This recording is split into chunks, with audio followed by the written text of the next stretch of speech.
Informal education is a way of learning through daily life activities and spontaneous ways. According to infed.org, the purpose to informal education is to enhance the quality of social life by building communities and relationships so that everyone shares a common and fulfilled lifestyle. Some known examples of this type of education are learning how to share, using manners, and simply tying your shoe. The more obvious type of learning is in an academic setting through formal education. The purpose of such learning is to gain specific knowledge and skills in order to be a well-rounded and liberally educated person. As Ken Robinson stated from TED Talks, all schools around the world have a specific curriculum that have mathematics and languages towering over humanities and the arts. Although the balance differs depending on location, the basis contributes to making students that well-rounded person society needs to function in the future. A functionalist views education as one of the most important aspects to society, as it teaches students not only content, but to put group needs ahead of the individual. A functionalist perspective sees 6 manifest functions, or goals, of education: socialization, transmission of culture, multicultural education, social control, social placement, and change of innovation.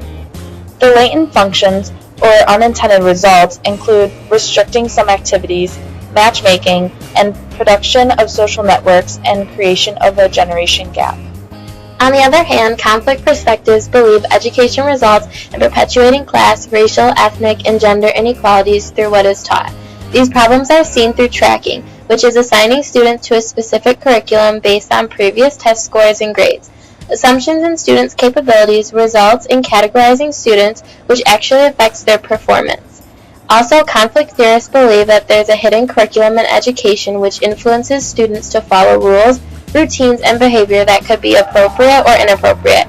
An example lies in the effect of different socioeconomic standings when teachers from upper backgrounds tend to have less expectations for their students compared to those of a more poor surrounding area that expect bad behavior from their students. Therefore, the hidden curriculum in this case is the amount of classroom rules given to students. A symbolic perspective focuses on classroom communication patterns and educational practices that affect students' self-concept and aspirations. Communication among students and teachers is not only verbal, but also with signals. Positive signals that students send to instructors are raising their hand to politely answer questions. In contrast, a negative example would be texting during lecture, which signals teachers that students are not paying attention. Teachers also signal students through self-fulfilling prophecies.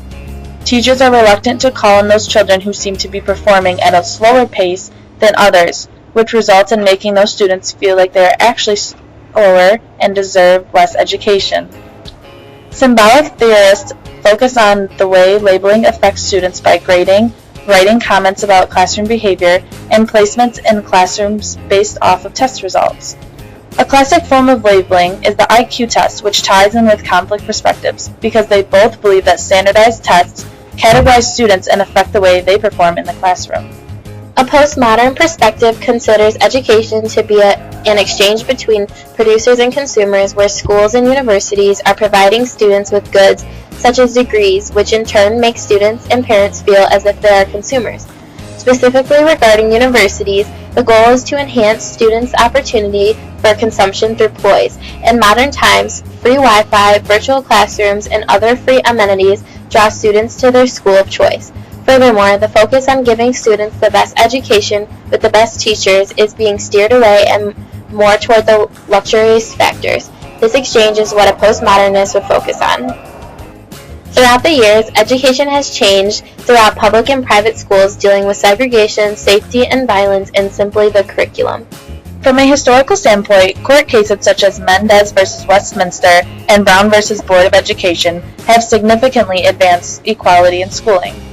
In 1946, Mendez v. Westminster was actually the first federal court case to declare separate but equal schooling is actually unequal.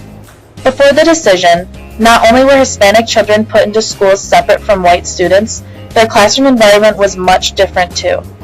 The curriculum was divided among boys and girls. Young boys studied gardening, bootmaking, blacksmithing, and carpentry in order to get them ready for lower-paying jobs that is assumed would be the only chance the boys would have in the workforce. On the other hand, Little girls studied sewing and homemaking to keep busy in the house. Structures of the Mexican schools were built out of wood, while white schools were constructed of brick. Ridiculously, shower stalls were common in the wooden Mexican schools so that students who were considered dirty would be required to shower. Following in 1954, less than 10 years later, the famous Brown versus Board of Education case came about and not only changed the ethnic diversity within schools, but was the first significant court case to later influence special education. The argument was that public schooling must be accessible for all children and youth, and in 1975, the Individuals with Disabilities Education Act was passed. From then on, laws have been altering to accommodate for everyone and provide equal opportunity in education. Our modern day has experienced changes in education too. The 2001 No Child Left Behind Act holds schools accountable for all students: minorities, students in poverty, students receiving special education services, and those who speak limited to no English. It includes annual tests for students K through 12 and checkups on school performance and academic progress. This is important as disadvantages in student life highly affect their education. For example, according to the 2014 Census Bureau, when comparing the city of Detroit and Bloomfield Hills, there is a large difference of 33.8% on the poverty-stricken population. Correlating to the percentile ranking of middle schools in Michigan cities, Bloomfield Hills Middle School is ranked 96, whereas Detroit Bow Middle School has a percentile rank of 2. As viewed in this graph, many schools across Michigan experience the negative correlation of poverty and school success. Although some people believe that private schools promote a moderate form of segregation through religion, there's still not much of a difference with students behaving regarding safety and violence within the schools. Statistics from the Council for American Private Education state that there is only a 2% difference of students that experience violent activity such as theft, assault, and robbery during school. We spoke with 2 teachers to grasp a better understanding of differences between educational levels and location of schools. These are interview questions from Carol Cahill. She teaches at an inner-city Detroit elementary middle school. Here are a few questions I had asked her when I interviewed and her responses. What are some common obstacles you encounter with students on a daily basis? She explained, younger students have a way of wanting to talk mostly and are very anxious, but when dealing with students who are older, I tend to encounter more challenging tasks like rudeness and never raising their hands to answer questions, unlike younger kids that love to do that. What routines do you use to get your students to pay attention in class? When I am asking questions, I give students an incentive of candy. If they raise their hand and get the question right, then I give them a piece of candy. It seems to work pretty well. What kind of changes do you wish to see in the social institution of education? Education is so important for everyone, but especially with kids. I deal with inner-city kids who aren't as privileged as other students and who rarely come to class. Either they deal with family problems and can't come, or they do not like school and their parents do not make them come. I wish that education took a route where it could come into the homes of students who do not attend school, so that way they were getting an education without being there. I would go to students' homes for free under parent supervision and teach them at home. One of the greatest challenges in teaching middle school is getting students to do their homework regularly. The problem with them not doing their homework is the students that need the support the most come to class, they're unprepared, they have nothing to check and nothing to learn from. They can't learn from their mistakes. When I'm trying to help the low achievers improve, those are the students who don't go home and do their work, and often I don't have parental support to get them to do that. The other students who are continually working are continually successful, so the gap from the low achievers to the high achievers remains always in middle school. Education impacts religion in various ways. I attended a Catholic school for middle and high school, and the education we got definitely affected our religion. We had to take religion classes that were mandatory to graduate. The education that we were taught was to be good Catholics. For example, we were taught to attend church every Sunday, go to confession all the time, pray always, and be a servant to God. Not just in religion class did we get taught these things, but also in our other classes as well. These are just some of the ways that education can impact your religion. Education impacts families that have students with disabilities through the programs at schools. The opportunities in education and socialization for students with disabilities have prospered over the years, and I've had the chance to experience this impact firsthand. Allen Park High School has a Links program, in which students from grades 10th to 12th can give up one of their class hours and devote it to working with an ASC student.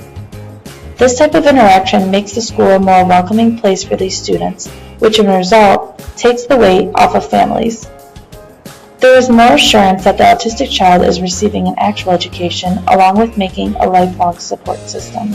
As in any institution, there is always room for improvement. One recommendation regarding education is an increase in college preparation course to encourage and get students ready for college standards.